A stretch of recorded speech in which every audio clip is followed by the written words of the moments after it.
The curse of the Golden Calabash. In the forgotten village of Amadiora, hidden deep between ancient forests and rivers that whisper to the moon, life blossomed under the watchful eyes of the gods. The villagers lived in peace, believing that as long as they honored their ancestors and respected the balance of nature, nothing could ever disturb their harmony. But peace is fragile, like a calabash balanced on one finger. The slightest tremor can shatter it into pieces. And tremors were already forming. It all began on the night of the festival of Ola, the goddess of the earth. The villagers gathered beneath a sky painted by a blood-red moon. The wind refused to sit still, rustling the palm fronds as though warning them to turn back. The drums were loud, but the silence beneath them was louder. The young and old danced in circles, faces glowing with excitement, unaware that destiny was weaving a darker rhythm among them. Adaora danced with the grace of flowing water. Her beauty was a gift and a curse, for eyes that admired could also envy, and hearts that desired could also destroy. She loved Amadi, a young hunter who moved with bravery and humility. Theirs was a love too pure for a world ruled by pride. And that pride had a name, Prince Orji. His gaze stalked Adaora like a predator, thirsty to possess what was never his. The drum stopped abruptly as the chief priest, Dibia Okaik, cried out. His cowries scattered across the earth, rattling like bones. Shadows twisted across the shrine.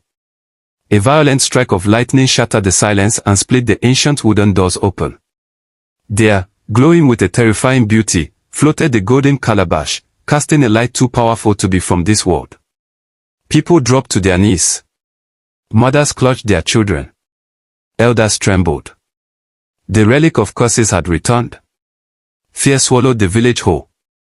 In the shrine, Dibia Okaik summoned the elders and revealed the secret buried for hundreds of years. The Golden Calabash was created when a king's greed imprisoned Moji, the goddess of love, inside it. The curse had slept for ages. But the gods do not forget betrayal. Now the curse awakened once again and jealousy would be its blade. Prince Orji smirked, thinking the gods chose him. He believed power was his right. Pride is a disease, and his soul was already infected. Meanwhile, Adaora and Amadi clung to hope.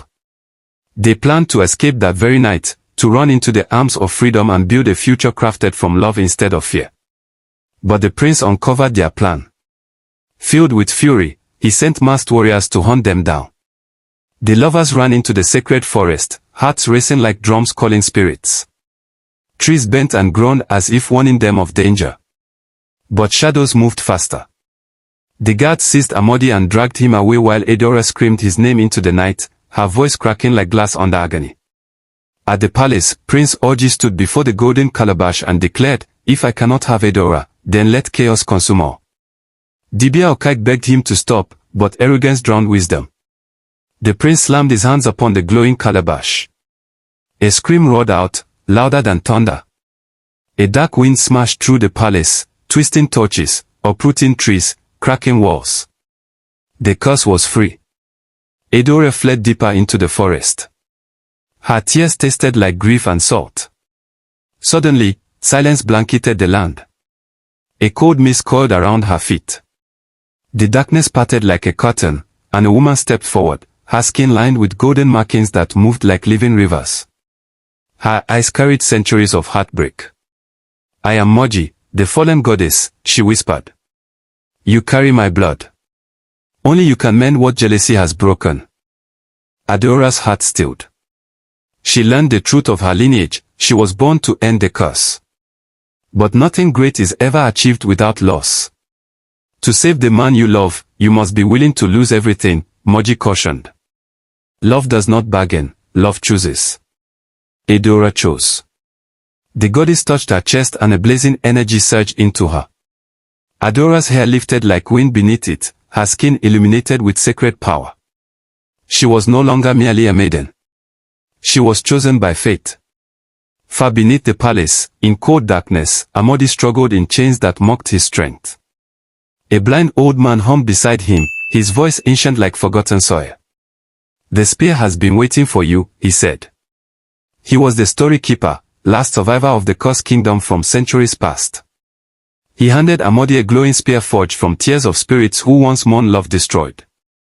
Fight for love, not revenge, the old man urged. Strength returned to Amadi's bones. With one pull, chains shattered like dried twigs. The spear glimmered, binding itself to his destiny. The sky above Amadiora turned into a battlefield before any blade struck. Lightning and thunder wrestled violently as if gods argued over mortal fate. On a cliff under the blood moon, Adaora confronted Prince Orji, now a monster adorned with horns, fire simmering beneath his skin. His voice sounded like a demon's scream. You were meant to be mine. Adaora stood fearless and declared, love cannot be owned. It can only be shared. Their clash ignited the air. Shadow beasts crawled from the earth to obey the cursed prince. Adaora's golden flames crashed into them, burning darkness away. Then Amadi burst forth, the sacred spear slicing through the night like justice awakened. He reached her side, breathless but unbroken. Together they fought as one heartbeat. Every strike was guided by love. The battle raged like a storm determined to swallow the world. But curses fight dirty. Prince Orji unleashed a final wave of monstrous darkness, threatening to drown the entire village in eternal night. Adaora staggered. Her energy drained. Amadi grabbed her trembling hands. We end this together, he whispered, eyes fierce with love. The spear glowed brighter than the moon as they thrust it into the prince's heart. His monstrous roar shook mountains. Darkness shattered. The golden calabash crumbled into dust that dissolved into the air like a secret finally released. Victory tasted bittersweet. Adaora swayed, her body flickering like a candle fighting the wind. Amadi caught her as she weakened. Stay, he pleaded. Stay with me. Moji reappeared, sour blooming in her golden eyes. Balance demands sacrifice, she murmured. To seal the cause forever, a soul pure with love must replace mine. Amadi cried, then take me instead. But sacrifice chooses its bearer. Adaora smiled through her fading strength. You gave me a love worth dying for, she whispered. Do not mourn me. Honor me. She pressed one last kiss to his lips. Her body dissolved into pure light, rising into the heavens. A goddess reborn. Amadi wept. The entire village wept. Even the forest grieved. Life returned slowly. Crops grew again. Rivers calmed. The sun rose without trembling. Prince Orji's throne remained empty, a reminder that power without love destroys. The villagers honored Adaora as the guardian of Amadiora. Her sacrifice lived in every child's story and every lover's vow. But Amadi's story didn't end there. He became a protector of the weak and a voice against greed. He traveled from land to land, carrying the memory of Adaora like a sacred fire he refused to let die. People called him the wanderer of love's light. Yet something strange began to happen. Whenever the moon turned full, a golden glow shimmered over the sacred hill where Adaora vanished. Some villagers claimed they saw a figure standing there, hair flowing like liquid gold, eyes watching the village with gentle pride. The elders said it was Adaora guarding those who still believed in love.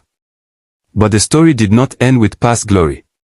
One evening, when the sky wore a cloak of stars, Amadi stopped by the river to drink. The water's surface rippled, and suddenly a soft light emerged. The glow took shape. Adaora. Her voice carried the warmth of dreams. Love never dies, she whispered. Where there is devotion, I live. Amadi reached out, but the vision faded like mist kissed by dawn. Yet his heart filled with peace. Years later, Amadi returned to Amadiora. Children who had only heard stories ran to greet him. Elders bowed respectfully, for legends walked among them. That night, the villagers gathered to honor Adaora. They lit lanterns around the sacred hill. The flames flickered like dancing spirits. Amadi looked to the stars and smiled. She was everywhere. In the breeze. In the moonlight. In the beating of his heart. From that night onward, lovers placed their vows beside the sacred river, promising to protect one another from jealousy and greed. The golden calabash was gone. But the lessons remained carved into history. Love is powerful when pure, but deadly when tainted with envy. So hear this and remember, If you walk through the ancient forest of Africa on a silent night, and the wind hums a name, Adaora, do not fear. It means the guardian watches. It means love still reigns. It means no curse can ever defeat a heart that is willing to sacrifice everything. Love will always win. Like, comment, share and subscribe for more interesting African stories.